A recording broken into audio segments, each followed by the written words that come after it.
Assalamualaikum warahmatullahi wabarakatuh. To the honorable judges and everyone, hello, good morning. My name is Nadzifa Nareswari, here to tell you an Indonesian folklore, the legend of Sarangan Lake. Have you ever been to Sarangan? Spoiler alert, it is a nice lake with a beautiful view, but there is a legend behind it, and I'm going to tell you about it. Long time ago, at the foot of Lava Mountain, there lived a husband and a wife who, until their old age, did not have children. Every day, the only thing they ask of God is to give them a child.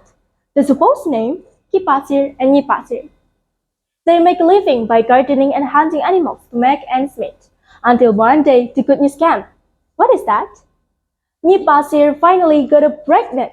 They both were very happy. Thanks goodness, said Kipasir. I felt like the universe had granted our wish all this time.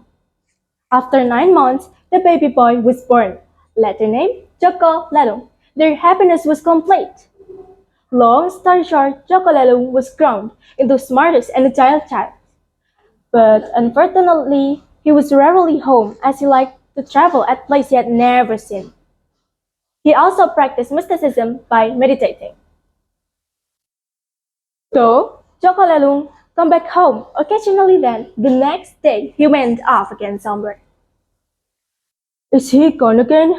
That kid, asked Kipasi. You know, I got weaker day by day. I just hope he will come home and help me at the field. One day. He will, one day, said Nipasi. I make to go meditate and seek for the answer to get stronger too. Alright. Then Kipasi went off to go meditate at the nervous cave in hope that he got enlightened on how to get stronger and live longer life. After a few days, on the way go home, he saw a giant egg by the patch. I'm going to bring it home and cook this egg. Once home, he cooked the egg and split it into two, a half for him and a half for Nipasir, who was currently out to gather wood. Then Kipasir come back at his village and do his routine. He felt that his body grown into stronger than ever, like he was young again. But suddenly his head dizzy, and his whole body began to itch. The more Kipasir scratched, the more her skin peeled off. A husband emerged from the scars. Kipasir panicked and desperately cried, Water, water, I need some water, please. To look at the nervous spring soap he could soak himself in.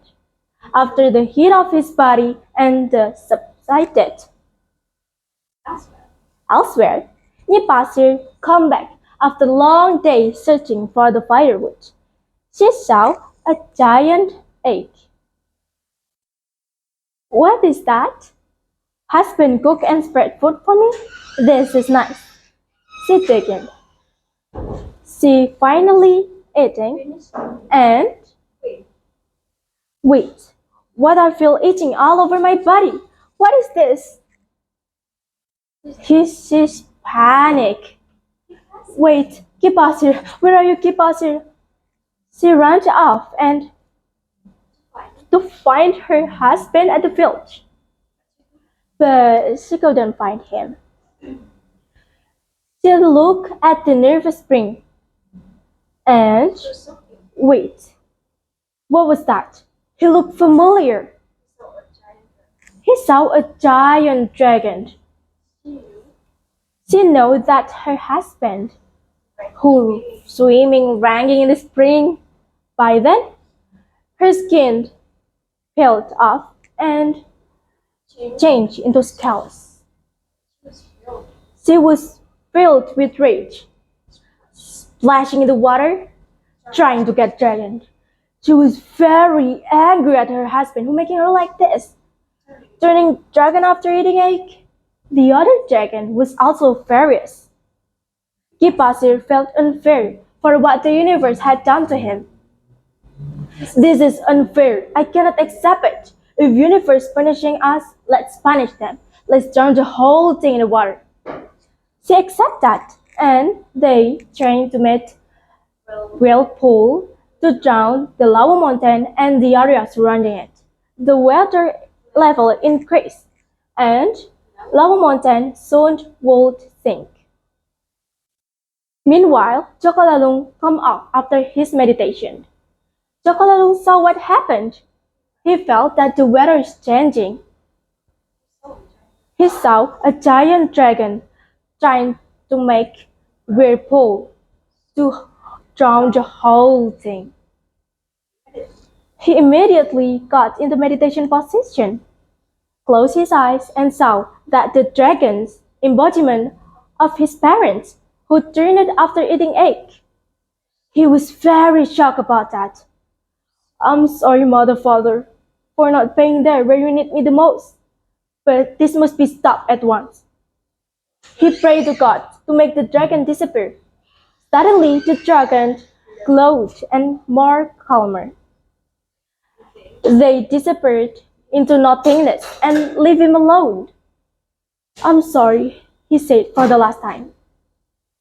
The lake, created by the dragon, given name Telaga Pasir, or known as Telaga Sarangan. What we can learn from this story is that we can change destiny because life goes on. I think that's all for me. Thank you for your kind attention. Wassalamualaikum warahmatullahi wabarakatuh.